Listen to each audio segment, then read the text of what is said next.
Hi, in today's tutorial I'm going to show you how to impin chat from the taskbar on Windows 11. So of course if you are a Windows 11 user that will be good, but if you are a Windows 10 user you can just go into your settings and actually upgrade into Windows 11 for free. And the download of Windows 11 could run in background if you want while you're using your PC, and it's not going to be any problem. You might have your PC a bit slower, but it's not going to be a big problem. And of course, once everything is downloaded, you'll be notified to reboot or to restart your PC. And once you do that, you will find your Windows 11 ready to use. And of course, you will even have a recovery point on your PC if you want to go back into Windows 10. But I bet you will like the Windows 11 and stay on it.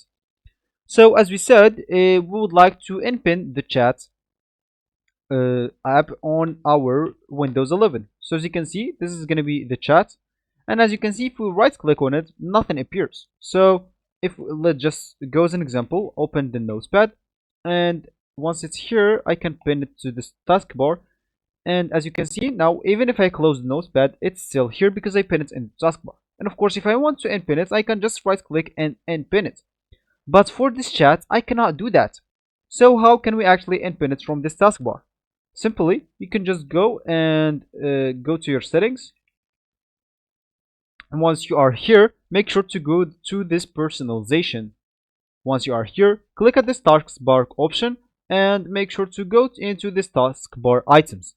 And of course here, you can actually turn on or off whatever you want. If you have this chat on, make sure to turn it off, and as you can see, it's inpinned from the taskbar now and you'll be good to go. Of course, if you have anything on, you can turn it off. Anything else on, as you can see, you may have those like that. Of course, you can turn them on, off, all of them, and nothing will be pinned into your taskbar and you'll be good to go. So this will be actually for this tutorial. I hope you like it. Thank you guys for watching and goodbye.